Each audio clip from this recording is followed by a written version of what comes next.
Hello, how are you? What you're about to see is the story of Atlanta keeping pace with our time.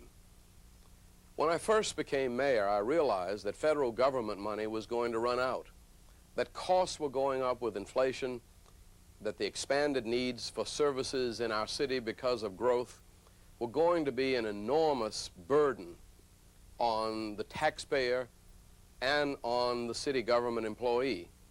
And we determined that we would find a way to run city government better without raising taxes and without laying off any of our workers, that we would accommodate federal cutbacks without lowering services, and that we would use our own efficiency, our own creativity, and our own ingenuity to find ways to deliver the goods and the services that our citizens need to make this a great and wonderful city. What you're about to see is one phase of that story, and how we in city government are working harder to serve you better.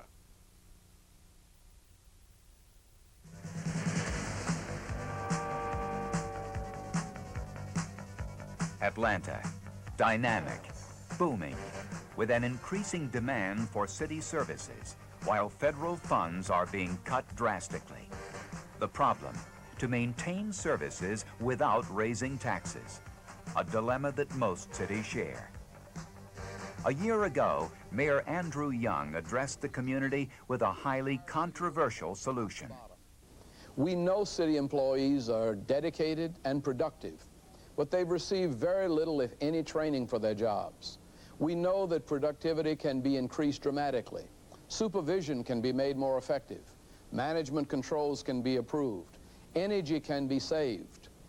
Uncollected revenues can be collected. There must be, and we can, meet the managerial standards of private industry. But to do so, we've got to use the modern tools and methods of private industry. A totally unique solution? Run a city like a business? It can't be done. There's no profit motive to enforce the necessary discipline, claim the critics. It's too political. I urge my colleagues to vote against this if we want a management study and a productivity Of course, there were those who voted for the proposal to bring in outside experts. I think the study is important, and I think... Enter APC skills to analyze the problem. My concern was that we not only get an analysis or a description of the problems, but that we get someone to help us implement the changes and negotiate with our staff and engineer consent for those changes with our workers. Bureau directors were suspicious from the start. And of course, their agenda from the beginning was, look, it's in my best interest to outlive APC skills. That is, to outlast them. You know, change is never easy. We all know that we should exercise and eat right, stop smoking, not drink too much. But it's not until we go to the doctor and get our blood sugar analyzed and find that our cholesterol is high, or get an electrocardiogram and find that our heart's giving us trouble, it's not until we pay for that expensive examination that we're really willing to face the doctor's prescription. And so we got our EKG. For the first time, we conducted a comprehensive review of our operation. City Hall workers waste over half of time, report says. City Hall has some costly habits to kick, APC contends. We found that we have the same problems that plague municipal governments all over the country.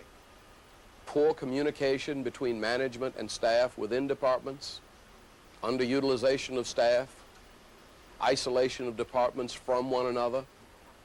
But those very problems pointed to an enormous opportunity to increase productivity and to reduce costs.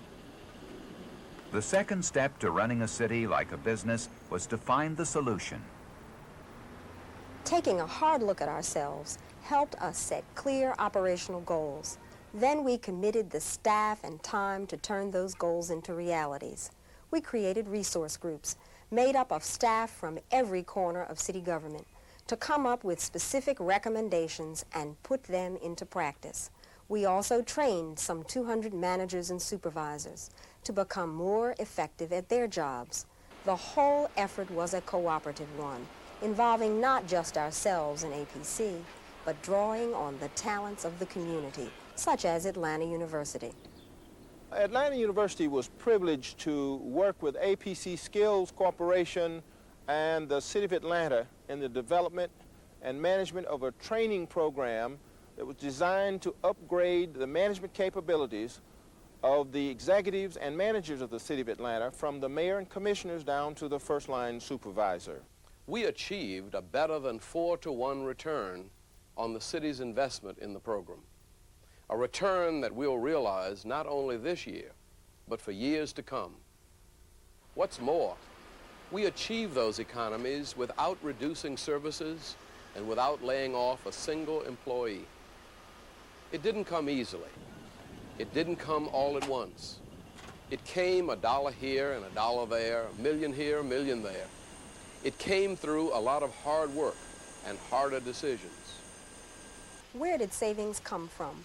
Cutting unnecessary overtime, conserving energy, managing accounts and collections more effectively, refinancing computer hardware, canceling outside contracts for work that municipal employees could do equally well at much less cost. But the biggest savings came from eliminating excess positions from the payroll. Each of these positions would have cost the city almost $1 million on average over the life of an employee. And we saved that money without laying people off. Many of these positions were already vacant. Others were abolished by attrition or by reassignment. Most important, we got the mayor, the commissioners, and all levels of management working together to reduce the cost of government.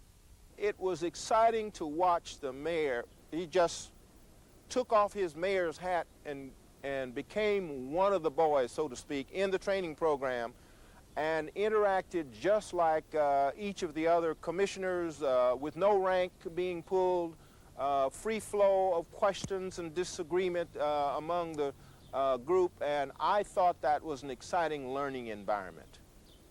There have been some intangible benefits coming out of this project, the most important of which is that it has increased group participation and discussion of problems at the managerial and executive levels.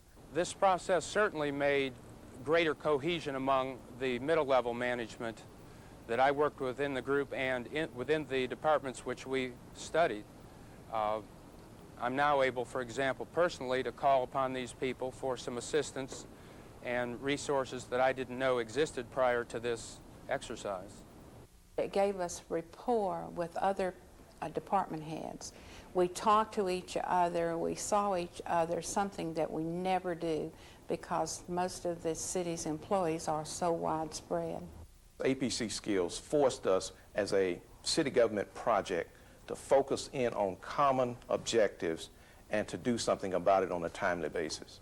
What you've just seen is the first chapter in a continuing story. We've got to maintain and widen our efforts to encompass all areas of city government. And I'd like to say a special word of thanks to you, the city employees who made it all happen.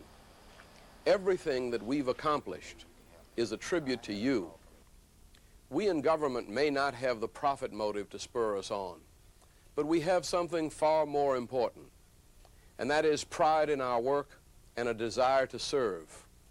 With those as our main assets, the fiscal future of Atlanta is secure.